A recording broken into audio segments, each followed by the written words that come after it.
The wind chill is minus 40 degrees Fahrenheit, the kind of cold that freezes exposed skin in less than 10 minutes. And the moment George Kennedy stepped onto the frozen runway in Minnesota, Dean Martin saw what the 127-person crew had missed for 3 days. Chicago O'Hare International Airport, January 1970.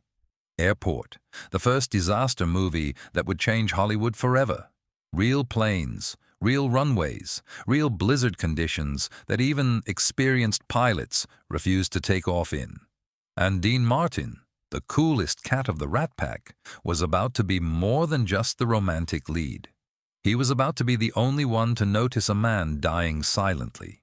One night shoot, one dislocated shoulder, one decision that saved both a movie and a man's career. But before we get to that moment, you need to understand who these men really were. But first, like the video and write your favorite Hollywood movie in the comments. George Kennedy, 1967, Oscar winner for Cool Hand Luke. A character actor respected by everyone. But what no one knew? Kennedy had begged for this role. Not for the paycheck, for legitimacy. He wanted to prove he could be a leading man capable of carrying a major Hollywood production, not just the tough guy in the background. His confidence was absolute. October 1969, 3 months before filming. Kennedy's manager gets a call. Universal Pictures wants him for Airport, but not as the lead. For the role of the boss, the tough-talking airport operations chief. Third in line, behind Dean Martin and Burt Lancaster. Kennedy accepted anyway, because working with Dean Martin. In 1970, that meant something. It meant you had made it. What he didn't tell anyone was that his right shoulder, injured 3 years earlier during a stunt scene in The Dirty Dozen, had never fully healed. The doctors had said one more blow, one more wrong move, and it could be gone for good. It could end his career of doing his own stunts. It could turn him into an ordinary actor, unable to deliver the physical performances that made him famous. Kennedy, being Kennedy, thought he could hide it. He could endure. He could prove he deserved it. Now Dean Martin, Dino, January 1970, age 52. His son Dean Paul was flying F-4 Phantoms for the Air National Guard. His daughter Deanna had just turned 20, 7 children in total, a man who had spent 30 years effortlessly projecting cool. But behind the Caesars Palace posters and hit records, Dean Martin was afraid of flying. Since 1966. He took the train whenever he could. When he couldn't, he was white-knuckled on flights. And here he was, starring in a film entirely set in airports, surrounded by Boeing 707s and DC-8s. He took the role for one reason. George Seaton was directing. The man who directed Miracle on 34th Street. A director who understood character more than spectacle. Dean trusted him, enough to live through 6 weeks of his personal nightmare. What no one expected was that Airport wouldn't be shot in studios with model planes and back projection. Universal Pictures wanted realism, real airports, real snowstorms, real danger. January 12, 1970. The cast and crew arrive at Minneapolis-Saint International Airport. Population, 434,000. Average January temperature, -8 degrees C. The production had obtained permission to shoot at the airport from 11 p.m. to 6 a.m. for 2 weeks. Producer Ross Hunter wanted every frame to feel authentic. This meant Dean Martin and George Kennedy would perform real physical scenes outside in the real Minnesota winter with real planes. Day 1, 11:47 p.m. Temperature, 28 degrees. Wind chill, 37 degrees. Scene, Petroni, Kennedy meets Vernon Demarest, Dean Martin, on the runway to discuss clearing a stranded 707. It should take 20 minutes. Simple dialogue, 2 professionals talking while their breath freezes in the air. It takes 4 hours. Why? Because at -28 degrees C, the cameras freeze. The film becomes brittle. The lights need constant heating. And the actors? Dean Martin wore 3 layers under his pilot's uniform. George Kennedy wore 2 layers because his character had to look tough, unaffected by the cold. Dean Martin noticed. He noticed how Kennedy flinched when he moved his right arm. He noticed that Kennedy always gestured with his left hand. When they reshot the scene, he noticed that Kennedy positioned himself so his right side was away from the camera. "Are you okay?" Dean asked between takes. "Cold," said Kennedy, "like everyone else." But Dean Martin had spent 30 years reading people, reading audiences, reading Sinatra to see when he would explode, reading Jerry Lewis to see when he needed to be left alone. And now he was reading George Kennedy. Something was wrong. Day 2, January 13th, 11:00 p.m. Temperature -30 degrees. Wind chill -40 degrees. A new Arctic front had arrived. The National Weather Service issued a wind chill warning. Skin exposed to the elements could freeze in 8 minutes. Risk of frostbite, extreme. The production insurance company called George Seaton 3 times. "Shut it down, it's not worth the liability." Seaton refused. Universal had paid $250,000 for 2 weeks at this airport. They had Boeing 707 fuselages that cost $75,000 to transport. They had a salaried crew of 127 people. Shutting down would cost $500,000, but he instituted a new rule: 15-minute rotations. Actors could be outside for a maximum of 15 minutes, then a mandatory warm-up break. That night's scene, Petroni must physically push the 707's landing gear while the crew works. Kennedy, in character, insists his character won't wear a coat because Petroni is too tough for that. Dean Martin was watching from inside the heated production trailer. He watched Kennedy push that landing gear. He watched him mostly use his left side. He watched him turn with a grimace, trying to hide his right shoulder between takes. Take 1. Kennedy pushes the gear. His left shoulder carries most of the load. Take 2. Same positioning. Number 3. Seaton yells, "George, you're leaning to one side. The boss wouldn't do that. Use both arms equally." Kennedy shakes his head, readying up again. Number 4. Kennedy pushes with both arms. Dean Martin sees it from 15 meters away. A micro flinch. That momentary pain Kennedy buries behind his professional commitment. They wrapped at 4:17 a.m. Kennedy was the last actor to leave the set, helping the crew carry equipment because the boss would have done that. His right arm hung slightly lower than his left. Dean Martin took note. Day 3, January 14th, 10:30 a.m. Not a night shoot. Seaton had planned a daytime scene for continuity. Temperature, -26 degrees Celsius under clear skies. George Kennedy arrived at the production trailer an hour early. Dean Martin was already there, drinking coffee, rehearsing his lines. Kennedy asked for the medic. He said his shoulder was a little stiff from the cold. The medic checked him out, gave him muscle relaxants and heating pads, deemed him fit to work. But Dean Martin was sitting 2 meters away. He heard the medic ask, "How long has it been bothering you?" Kennedy's answer, "A few days. Just the weather." The medic followed up, "Any old injuries I should know about?" Kennedy lied, "No. Clean bill of health." Dean Martin said nothing. He just watched. And when Kennedy left the trailer, Dean followed him. Not openly. He just walked in the same direction. Kennedy went to his car. He opened the back door. With his left hand, he took out the prescription pill bottle. He swallowed 2 pills without water. He sat there for 3 minutes, eyes closed, breathing through his nose like people do when they're managing pain they can't show. Dean Martin turned and walked back to the production trailer. That afternoon's shoot went well. Kennedy delivered every line perfectly, hit every cue. The consummate professional. But Dean saw what the cameras didn't. Between takes, Kennedy's right hand trembled slightly. And every time Seaton yelled, "Cut!" Kennedy would lean against something solid at random, a car, a wall, the airplane stairs, to take the weight off his shoulder. That night, Dean Martin called his wife, Jeanne.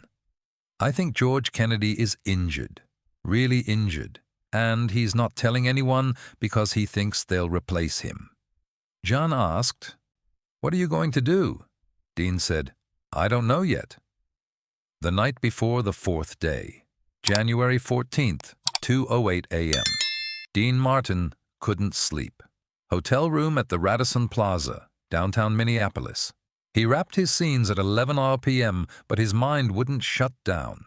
He kept seeing Kennedy's face, that micro-flinch, the trembling hand, the pills. At 03:30, Dean called George Kennedy's room. He rang 8 times. Kennedy answered, his voice sleepy. "Dean, are you awake?" "I'm awake now." "I can't sleep. Want to grab a drink?"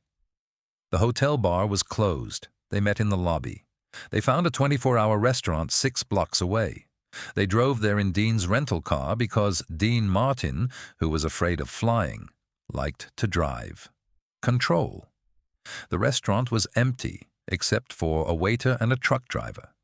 Dean and George sat in the corner booth. They ordered coffee. They sat silently for 2 minutes. Finally, Dean said, "Your shoulder." Kennedy froze. "What is it?" "It's not cold." Kennedy looked at his coffee. "I'm fine." "George." Dean's voice was low and serious, the voice he used maybe 3 times a year when the jokes stopped. "I've been doing this for 30 years. I know what hiding feels like. I've hidden things. We all have. But tomorrow's scene, wheel removal, it's the most physical scene in the entire role. And if you go in with whatever's in your shoulder, I can do it. I didn't ask if you can do it. I asked what's wrong." Kennedy looked at him. He made a decision. He told the truth. "The Dirty Dozen, 1967. Stunt work went wrong. My shoulder popped out. The doctors said it healed, but it's not stable. One more good hit, and it could pop out again, permanently. It could end my stunt career, maybe end my entire career." "Does Seton know?" "No, because if Seton knows, the insurance company knows. And if the insurance company knows, I'm out of this movie. I worked hard to get here, Dean. This role, this isn't me playing a tough guy or a cop. This is me carrying a big studio movie. If I lose this, you won't lose it." "How do you know?" Dean Martin leaned back. He lit a cigarette, slowly, smoky. "Because tomorrow when you do that wheel scene, I'm doing it with you." Kennedy blinked. "What?" "I'm not in that scene. Vernon Demarest isn't even there. But I'll talk to Seton. I'll tell him I want to observe Petroni's work, be in the background. It adds some weight to the scene. Directors like that stuff. And while you're pulling that wheel, I'll be there. If anything happens, if your shoulder gives out, I'll be there. You're not doing this alone." "Dean, you don't have to." "Yes, I have to, because that's the job. It's not about looking good on camera. It's about making sure everyone gets home." They sat there until 4:30 a.m. They drank terrible coffee. They talked about their kids, about Hollywood, about the movies they loved and regretted. And they made a deal. Tomorrow, they would do this together. The fourth day dawned mercilessly, the kind of cold that burns your skin when it touches metal. -30°, wind chill -40°, the worst conditions of the entire shoot. George Seton gathered the crew at 10 p.m. the night before the biggest scene, wheel removal. Petroni had to manually remove a wheel stuck in the 707 landing gear while a storm raged around him. "This is the most dangerous scene we're shooting," said Seton. "Real plane, real tools, real weather. We have stunt doubles ready, but George wants to do it himself. That's his call." Kennedy nodded. "Petroni would do it. That's why I'm doing it." What no one knew, Dean Martin had already spoken with Seton that afternoon. He suggested that Vernon Demarest watch from the ground, observe Petroni's expertise. "Character development," Dean had said. Demarest is learning to count the man who flies the planes. Seton agreed. He rewrote the scene in 30 minutes. Dean Martin was now on set. 11:47 p.m. They set up again. Set up. Kennedy climbs a ladder onto the landing gear of the 707. He uses a huge torque wrench to loosen the wheel. Real tool. 16 kilos. Requires 2 hands. Full shoulder rotation. Dean Martin positioned himself at the bottom of the ladder. The script said he was just watching, but Dean was calculating. If Kennedy fell, Dean was a meter away. If the tool slipped, Dean could catch it. If Kennedy's shoulder gave out. One take. Kennedy climbed the ladder. He held the torque wrench with both hands. Dean saw immediately. Kennedy's right hand wasn't gripping tightly enough. He was compensating with his left. Kennedy pulled. The wrench didn't budge. He pulled again. Third pull, harder. The wheel assembly shifted slightly. Fourth pull. Kennedy twisted his shoulders to get more leverage. Dean Martin heard it from 6 meters away at -30 degrees. A crack. Not loud. A muffled sound, like a joint snapping under a pillow. Kennedy's face went white. The wrench slipped from his right hand. He caught it with his left, barely. But his right arm hung useless. "Cut!" Seton yelled. "George, are you okay?" Kennedy, teeth clenched. "I'm fine. Let's set it up again." But Dean Martin was already moving, climbing the ladder, without asking, just there. "Your shoulder's out," Dean said quietly so the mics wouldn't pick it up. "I can finish?" "Your shoulder's out, George. You need a doctor. Now." Seton and the medic reached the bottom of the stairs. Dean carefully lowered Kennedy down, supporting his weight, holding Kennedy's right arm immobile against his body. The medic checked immediately. He felt the joint. "It's out. We need to get him to the hospital." Kennedy's voice hopelessly. "I can put it back. Just, you need a doctor," Dean said. "Definitely." No arguing. Then to Seton. "How much of the scene did we get?" Seton checked with the director of photography. "Maybe 40%. We need the full wheel removal, the moment of triumph." Dean looked at Kennedy. He looked at the wheel. He looked at Seton. "I'll do it," Dean said. Everyone stopped. "What?" Seton asked. "I'll finish the scene. Petroni's crew is there. We just need someone to pull the wheel. I'll do it. You can cut between George's shot and mine. No one will notice." "Dean, you're not—" "I can pull a trigger. I'm 52. I'm not dead." Then to Kennedy. "We finish this together. You started it, I'll close it. Then you get your shoulder treated and come back for the rest of your scenes. Deal?" Kennedy, tears frozen on his face, not from pain, but from something else, shook his head. The medic took Kennedy to Minneapolis General. Dislocated shoulder, officially. It was reset in 45 minutes. Kennedy would be cleared to return in 3 days, with a sling hidden under his Petroni jacket. Dean Martin climbed that ladder. He held that 16-pound torque wrench.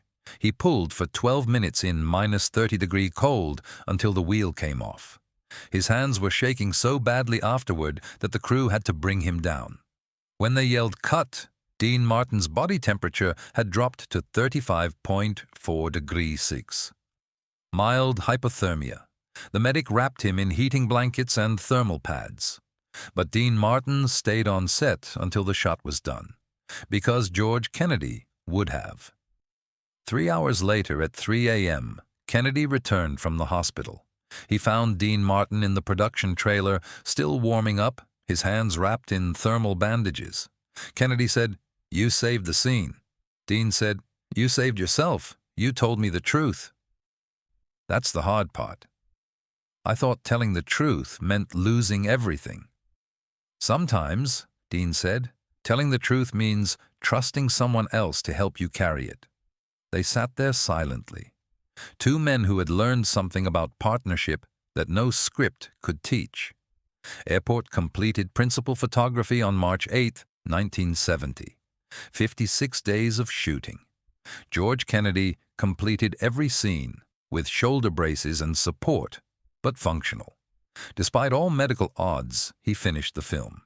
The film was released on March 5, 1970. It was a cultural phenomenon. It grossed $100.5 million worldwide, the highest-grossing film of 1970. It launched an entire genre of disaster films that dominated the 70s. George Kennedy won a Golden Globe for Best Supporting Actor. It was nominated for a BAFTA. The role made him a leading actor. He starred in 4 airport sequels that cemented his career for the next decade. Years later, Kennedy told a reporter, "Dean Martin never mentioned that night. He never brought it up. He never asked for credit. He just did what needed to be done and moved on." That's the rarest kind of person in Hollywood, the kind who helps when no one is looking. When Dean Martin died in 1995, George Kennedy gave one of the eulogies. He talked about Minneapolis, about the cold, about the moment Dean climbed that staircase. "Dean taught me," Kennedy said, "that power isn't about doing everything yourself. It's about knowing when to ask for help and being the kind of person people can ask." When Kennedy finished his speech at that funeral, there were 300 people in the room. Former Rat Pack members, Hollywood directors, studio bosses. But everyone who heard those words felt the same thing. Kennedy wasn't talking about anything else. Not about career, fame, or movies. He was talking about why a man climbing stairs in -30 degrees was special, because that was the point. Dean Martin never told anyone about that night. During the press tours for Airport, on talk shows, in interviews, he never mentioned it. When someone asked about the toughest day on set, he'd tell a completely different story, usually funny ones, because that's how Dean Martin was, the type who didn't put himself forward, but the crew members remembered. The 127 people on shift that night saw how Dean Martin climbed that staircase, how his hands shook, how he still got that damn wheel out, and they told that story for the rest of their lives, at bars, at Christmas dinners, to their grandchildren. "I worked with Dean Martin," they would say, "and he was a better man than the guy you see on screen. Everyone in Hollywood talks about camaraderie. We're brothers," they say. "We're like family." But how many people would actually risk hypothermia? How many people stand at the bottom of the stairs on a set they're not even in, just in case a friend falls? That's why George Kennedy cried at that funeral, because Dean Martin hadn't taught him a lesson. He'd given him a gift, the gift of knowing he wasn't alone, the gift of knowing that in his darkest hour, someone would be there. And maybe that's why this story matters. Not just about 2 Hollywood stars, it's about all of us. Think about it. When things get really tough, how many of us have someone who will climb the stairs for us? Someone who will intervene when we are too proud or afraid to admit we are struggling? Who in your life will stand at the bottom of your stairs at -30 degrees? Who will finish your scene when your shoulder pops out? Who would risk hypothermia to make sure you don't lose everything you've worked for? This isn't Hollywood. This is humanity. Before I go, one more story. Years after Airport, a reporter asked Dean Martin what his proudest moment in Hollywood was. They expected him to say the Rat Pack, or his TV show, or his #1 records. Dean said, "Minneapolis, 1970. Helping a friend finish what he started." The reporter asked, "Why was that so important?" Dean shrugged, that famous dino shrug. "Because George Kennedy would have done the same for me. That's what brothers do." If you loved this story of Dean Martin's quiet heroism, leave a comment below about your own stair climber who showed up when you couldn't finish alone, the person who showed up for you. And if you want more untold stories from Hollywood's golden age, subscribe and turn on notifications. Next week, we dive into how Dean Martin stopped Frank Sinatra from leaving the Ocean's 11 set, and how he saved the entire Rat Pack. I'm sure you'll love that one too.